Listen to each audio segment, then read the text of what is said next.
Hai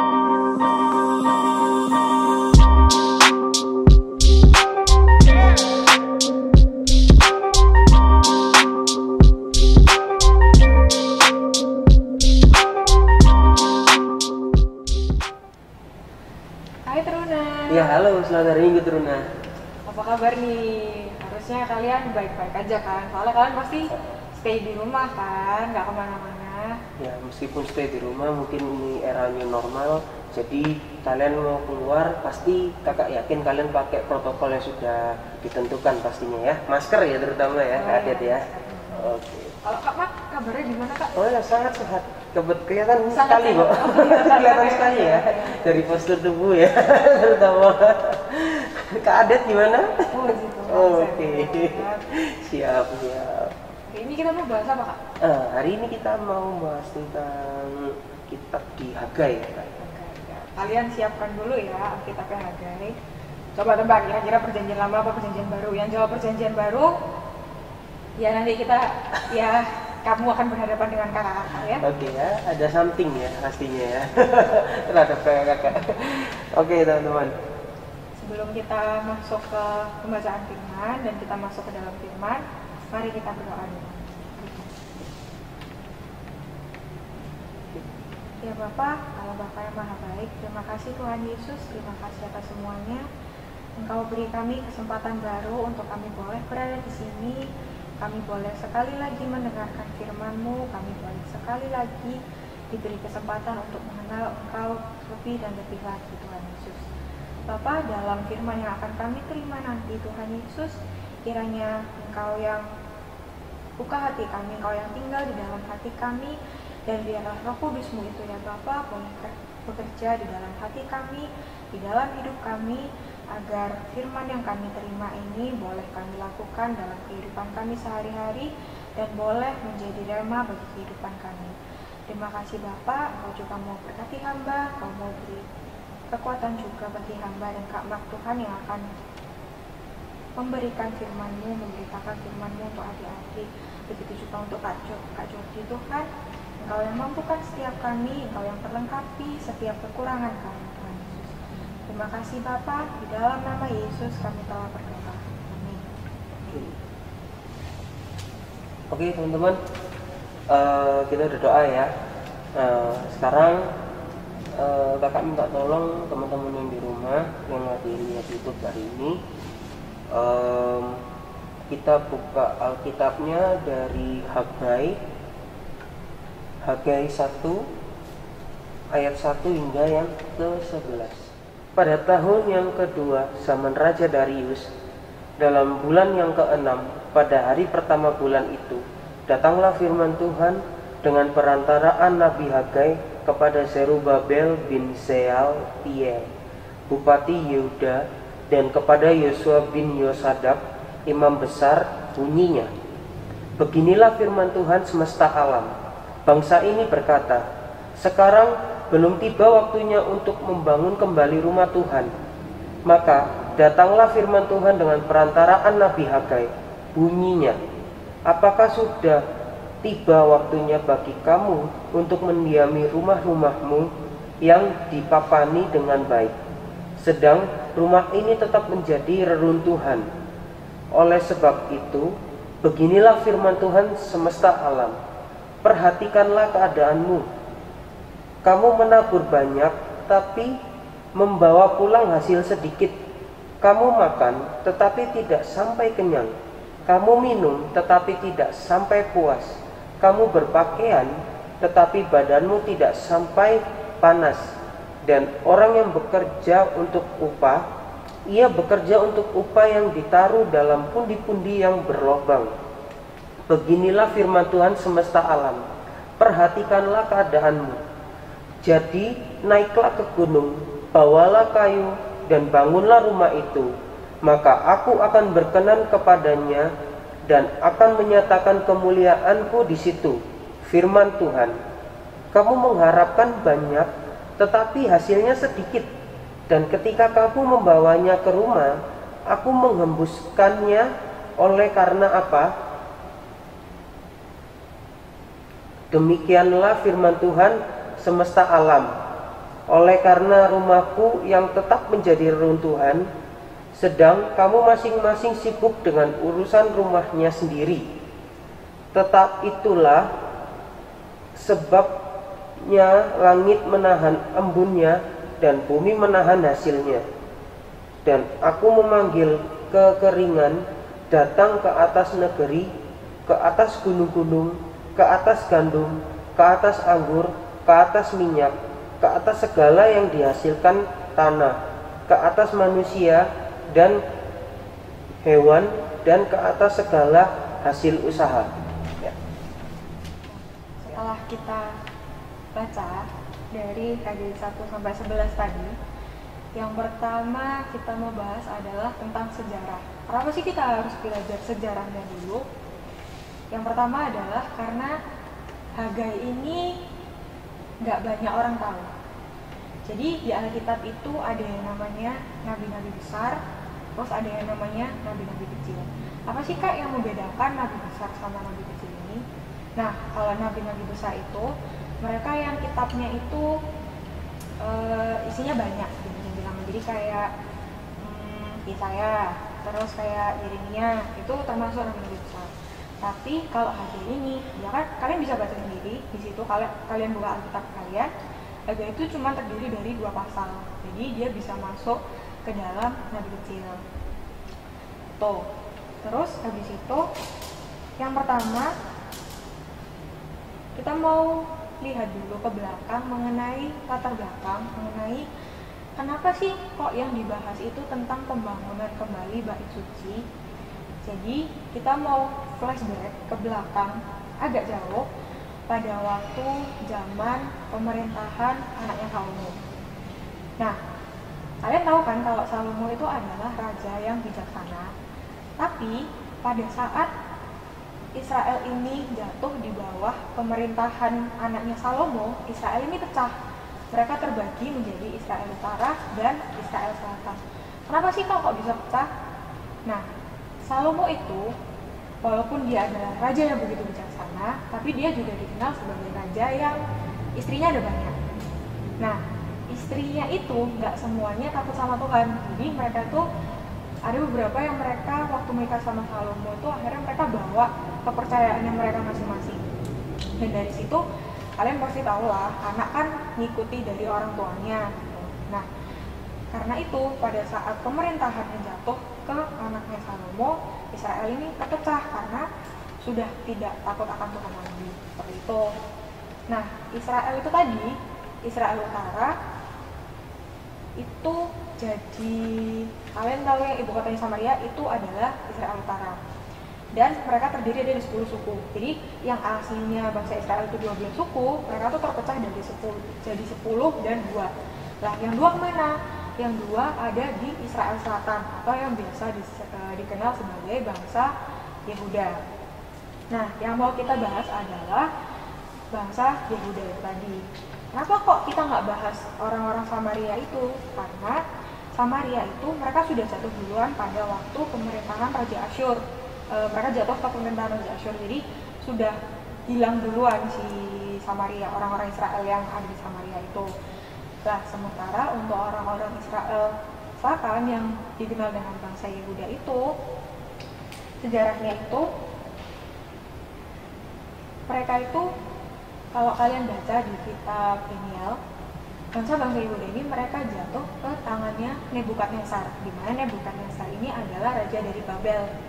Lah, pada saat bangsa Yehuda ini, Yerusalem ini, jadi bangsa Yehuda itu, Israel Selatan itu bertanya Yerusalem, itu jatuh ke Babel, si raja Nebukadnezar itu terus gini, oke, beberapa ada yang kita buang kembali ke Babel, tapi beberapa ada yang kita tinggal di Yehuda. Lah, tapi yang ditinggalkan di Yehuda itu cuma orang-orang yang benar-benar miskin, sementara lainnya itu pada dibuang ke Babel. Nah, itu adalah asal mula pembuangan bangsa Israel, bangsa Yehuda ke Babel. Lah, pada waktu mereka dibuang ke Babel, nggak berapa lama pada akhir cerita itu, Babel diambil alih sama pemerintahan Persia, sama Raja Persia. Nah, waktu si Babel ini dijajah sama Persia, otomatis pemerintahan di sini Nebukadnezar dan bawah-bawahnya itu hancur juga dong. Terus gimana nih nasib bangsa Yehuda yang tadi itu jadi apa ya? Jadi kayak tawanannya si bangsa Babel. Mereka itu sama orang Persia diizinkan untuk kembali ke Yehuda. Dan di situ secara spesifik orang-orang Persia itu bilang, oke, kamu bisa kembali untuk kamu membangun kembali rumah-rumah sendiri. Bisa dibilang orang-orang Yehuda itu pada waktu Persia mengambil alih Babel, mereka itu akhirnya pulang kampung ke Yerusalem, ke Yehuda tadi gitu. Terus habis itu nanti itu awal dari pergolakan atau awal dari cerita Hagai itu dimulai dari situ. Jadi waktu mereka pulang ke Yehuda, mereka pulang ke Yerusalem, nanti itu masalahnya terjadi di saat mereka tidak langsung membangun kembali Bait Allah, sedangkan mereka memilih untuk melakukan kepentingannya mereka. Jadi mereka begitu balik, mereka tuh langsung sibuk, langsung bingung, aduh ayo kita harus bangun rumah dulu, ayo kita harus punya tempat tinggal dulu. Sedangkan Bait Allah yang dulu dihancurkan pada waktu Yehuda ini diambil oleh Nebukadnezar, mereka nggak peduli gitu loh. Dan waktu itu Nabi Hagai itu turun untuk menegur bangsa Israel.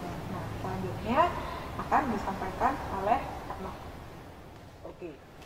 Oke. Terima kasih ya Kak Adit ya tadi tentang sejarah-sejarah yang sudah dijelaskan ya di kitab Hagai ini. Teman-teman, sekarang Kakak mau mengulas secara jelas kembali yang ada di ayat-ayatnya kitab Hagai ini, teman-teman. Tadi kita kan sudah baca dari ayat 1 hingga yang ke 11. Nah, sekarang Kakak mempertajam ayat-ayat tersebut. Yang pertama, di sini bangsa Israel ini dimandatkan atau seperti disuruh ya teman-teman ya, membangun kembali Bait Allah.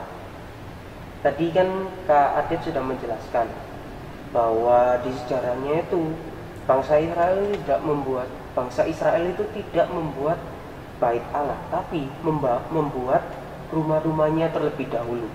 Dia mengutamakan kehendaknya bangsa Israel atau orang-orang Israel itu sendiri, dan itu tidak boleh. Yang benar, bangsa Israel itu harus membangun kembali Bait Allah terlebih dahulu. Itu yang pertama. Yang kedua itu bangsa Israel itu harus mengutamakan Allah. Ini ada hubungannya seperti yang Kakak tadi jelaskan di awal ya. Kalau kalian mengutamakan Allah, berarti kehendak kalian harus tahan dulu. Apapun sesuatu yang dilakukan, bangsa Israel harus mengutamakan kehendak Allah atau mengutamakan Allah. Maka bangsa Israel membuat Bait Allah terlebih dahulu, bukan rumah-rumahnya sendiri. Oke ya. Berikutnya, ketika bangsa Israel membangun Bait Allah dulu dan mengutamakan Allah dulu, ada janji Allah di situ. Janji Allah itu apa sih? Ketika bangsa Israel mau menuruti apa yang Allah mau, Tuhan mau, maka berkat akan diberikan kepada bangsa Israel dari Allah itu melimpah-limpah. Ingat ya, jadi bangsa Israel itu ketika mengutamakan Allah, Allah memberi berkat yang melimpah-limpah kemudian. Paham ya sampai sini ya teman-teman ya.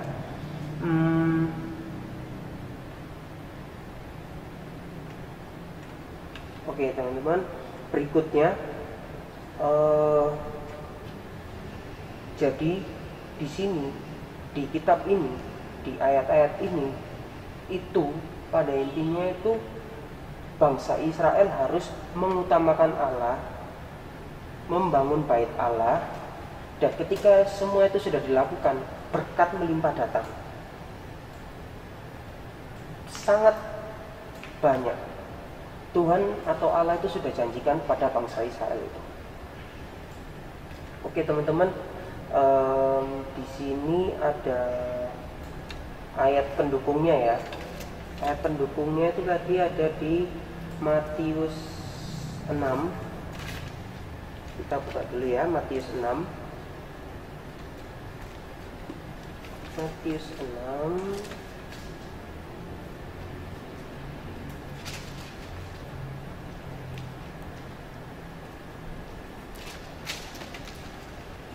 Oke.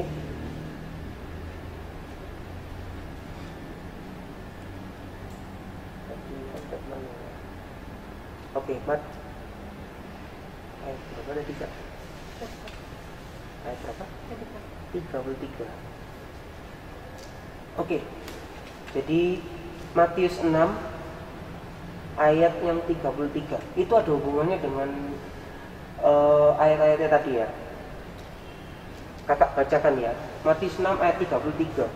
Tetapi carilah dahulu kerajaan Allah dan kebenarannya, maka semuanya itu akan ditambahkan kepadamu. Cocok sekali ya teman-teman ya. Sangat cocok. Kenapa? Di sini Tuhan atau Allah sudah mengkehendaki, carilah dulu kerajaan Allah, maka dan kebenarannya, maka semuanya akan ditambahkan. Itu sama dengan bangsa Israel teman-teman. Harus melakukan pembangunan bait Allah dulu, maka berkat akan melimpah jatuh pada bangsa Israel dari Allah tentunya. Oke, ada ayat pendukung berikutnya teman-teman. Ayat pendukung berikutnya itu ada di Hagai sendiri, tapi di ayat yang ke-12. Kita baca ya. Lalu Zerubabel bin Sealtiel dan Yosua bin Yosadak, imam besar dan selebihnya dari bangsa itu mendengarkan suara Tuhan Allah mereka dan juga perkataan Nabi Hagai sesuai dengan apa yang disuruhkan kepada oleh Tuhan Allah mereka. Lalu takutlah bangsa itu kepada Tuhan. Nah, ayat ini tuh menjelaskan kembali ke awal kakak kejarkan tadi, kan membangun bait Allah. Sebelumnya kan bangsa Israel membangun rumah-rumahnya sendiri.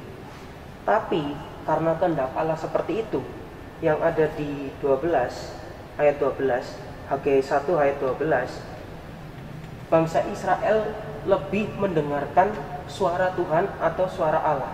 Bangsa Israel patuh pada Allah. Akhirnya dia menurunkan egonya, kehendaknya, dan mengutamakan Allah kembali untuk membangun bait Allah. Oke, itu aja sih dari kakak tentang pengulasan ayat-ayat ini yang dari Hagai. Jadi sekarang akan dilanjutkan aplikasi, tapi hari ini aplikasinya dilanjutkan ke Kak Jordi. Oke, silakan Kak Jordi. Shalom adik-adik, selamat pagi, selamat hari Minggu. Gimana firman tadi adik-adik? Sudah cukup memberkati kan pada kehidupan kita semua. Jadi maaf, aku di sini nggak bisa bareng-bareng sama Kak Mak, sama Kak Adet yang ada di studio Gereja Maranatha Surabaya. Maaf karena aku kemarin habis pariwisata gitu, dan ini baru pulang, kemarin baru sampai kemarin subuh, dan jadi harus syuting sendiri, harus tapping sendiri. Dan tadi firman tadi kan sudah dibacakan, sudah dirangkum sama Kak Mak sama Kak Adet. Di sini aku cuman mau buat gimana sih kalau firman tadi tuh kita aplikasikan dalam kehidupan atau keseharian adik-adik teruna.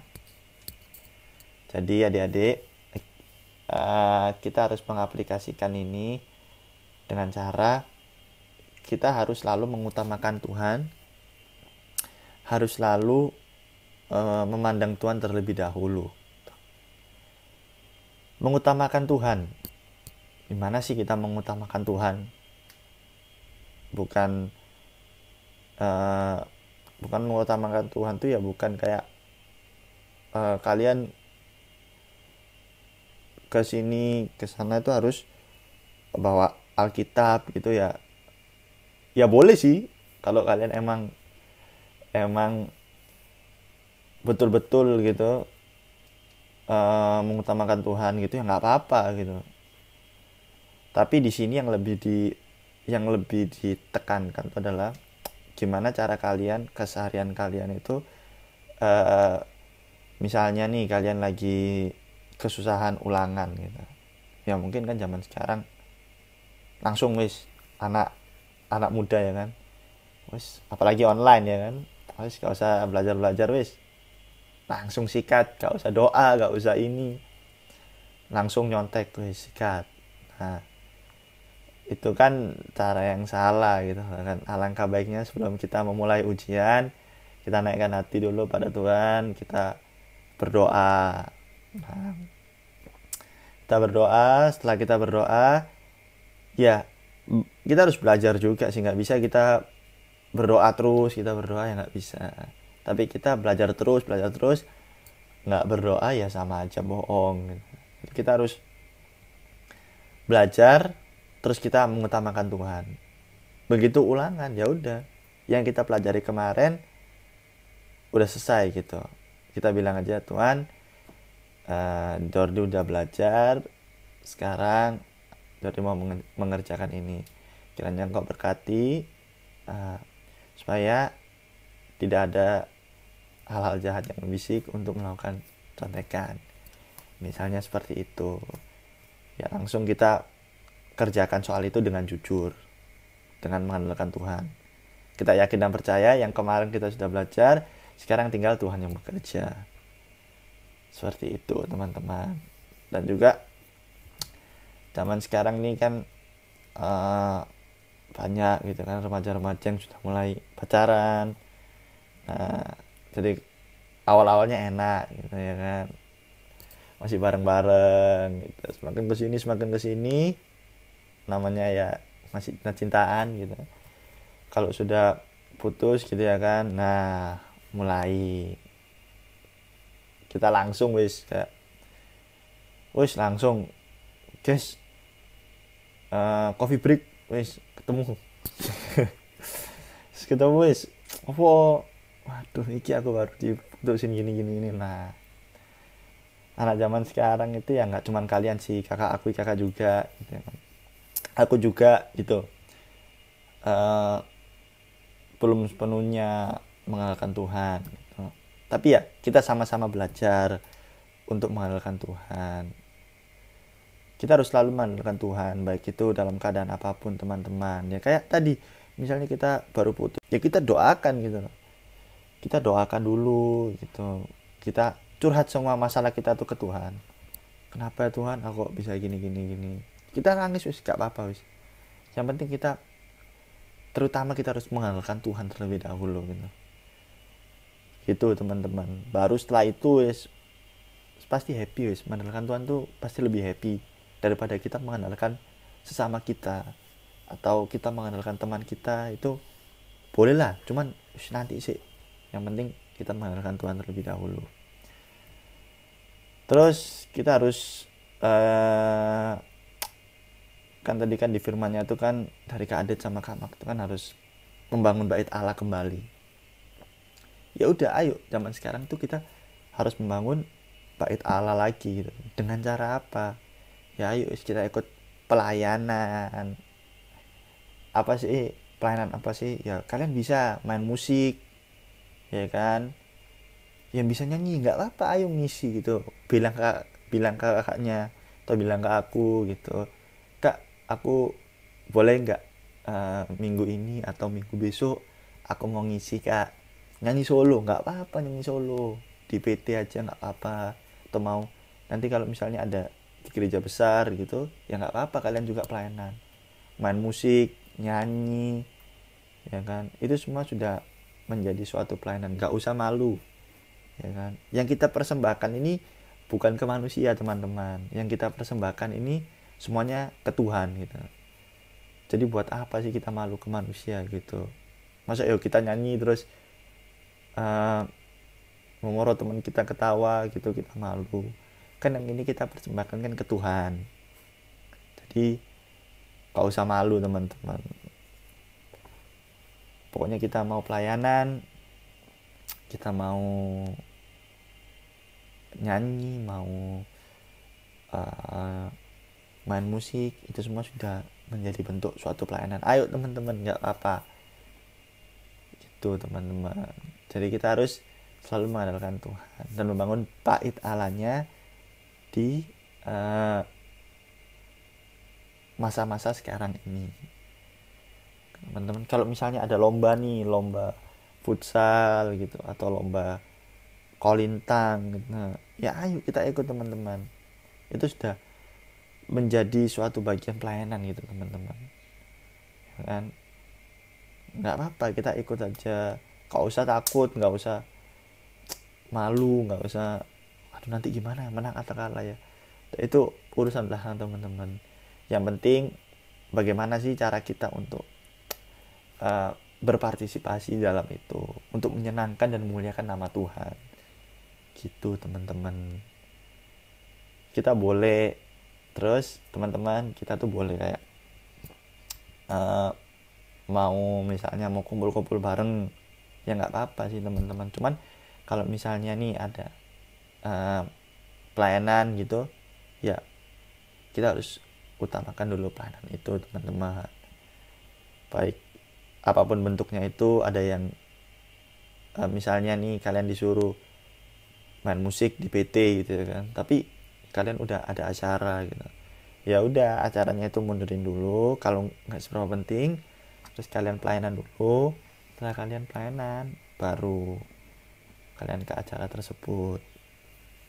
Oke teman-teman, jadi ya itu aja sih yang aku mau bagiin ke teman-teman untuk aplikasi kesehariannya tuh. Jadi jangan pernah meninggalkan Tuhan. Ditinggal cowok atau ditinggal ceweknya nggak apa-apa kan, kita masih bisa hidup kok.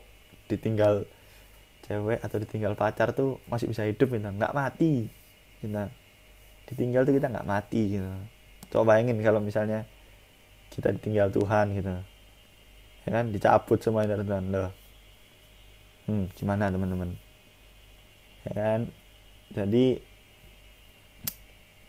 nggak masalah wis ditinggal pacar kita tuh nggak masalah, yang penting kita jangan sampai meninggalkan atau ditinggalkan Tuhan gitu ya teman-teman. Jadi gitu aja aplikasinya. Dan sebelum kita mengakhiri ini ibadah tadi, marilah dulu kita bersatu dalam doa kita. Oke teman-teman, marilah kita bersatu dalam doa kita. Ya Tuhan Yesus, ya Allah Bapa, terima kasih Tuhan atas berkat-Mu. Engkau telah memberkati kami dari hari-hari sebelumnya, minggu-minggu sebelumnya, bulan-bulan sebelumnya, dan tahun-tahun sebelumnya. Hingga kami bisa dapat tiba di hari ini dengan selamat dan tidak kekurangan suatu apapun. Tuhan Yesus, Engkau juga tadi telah menyampaikan firman-Mu melalui kakak-kakak kami Tuhan, melalui Kak Mark dan Kak Adet. Kiranya firman-Mu ini dapat menjadi rema dalam kehidupan kami, dan kami dapat melakukan aktivitas-aktivitas kami berikutnya dengan selalu mengandalkan firman-Mu ini Tuhan. Tuhan Yesus, Engkau juga mengajarkan kami agar kami selalu mengandalkan Engkau, selalu memandang Engkau dimanapun dan kapanpun kami berada Tuhan Yesus. Tuhan Yesus, Engkau memberkati kami untuk hari-hari berikutnya. Engkau memberkati studi kami, Engkau memberkati orang tua kami, Engkau memberkati aktivitas-aktivitas kami yang akan kami lakukan Tuhan. Terima kasih ya Tuhan Yesus, terima kasih ya Roh Kudus.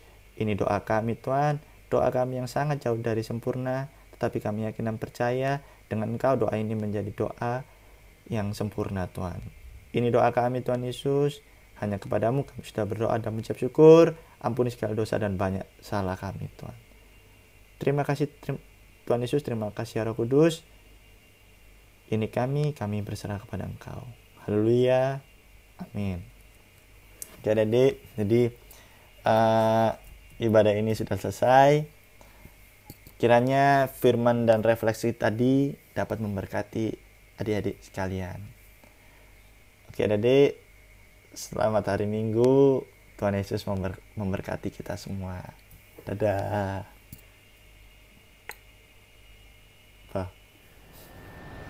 Nah, teman-teman, jadi kita udah di penghujung acara nih, udah di penghujung sesi hari ini. Dan sebelum kita masuk ke warta, Kak mau kasih review lagi dikit lah. Jadi, apa sih sebenarnya inti dari firman hari ini? Yang pertama adalah mengutamakan Allah. Kenapa? Karena kalau kalian mengutamakan Allah itu, hidup kalian itu pasti banyak banget berkatnya.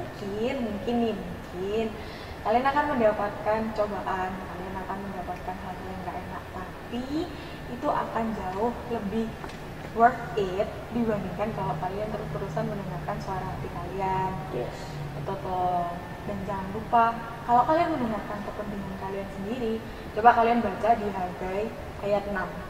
Itu adalah apa ya? Itu yang Tuhan katakan kepada orang-orang yang terus-terusan mendengar perkataan dirinya sendiri. Kamu nggak akan bisa mendapatkan hasil yang maksimal. Tuh.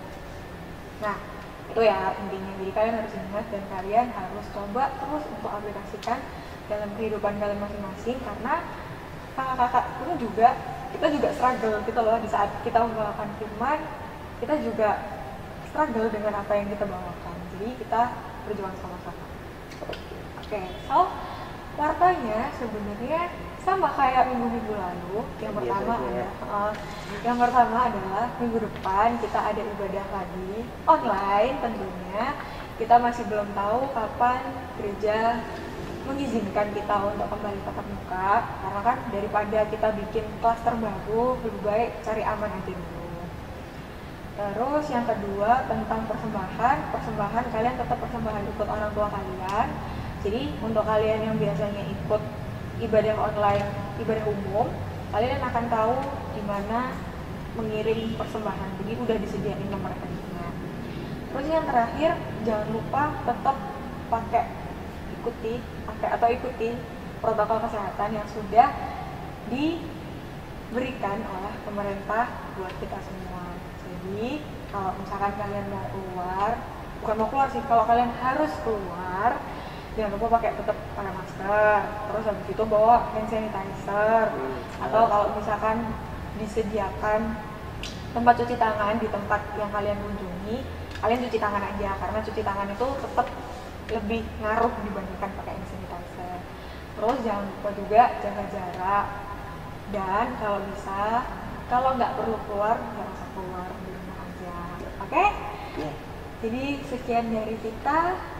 Selamat hari Minggu, tetap semangat sekolah ya, tetap semangat tetap semangat baca firmannya juga, dan sampai ketemu kembali.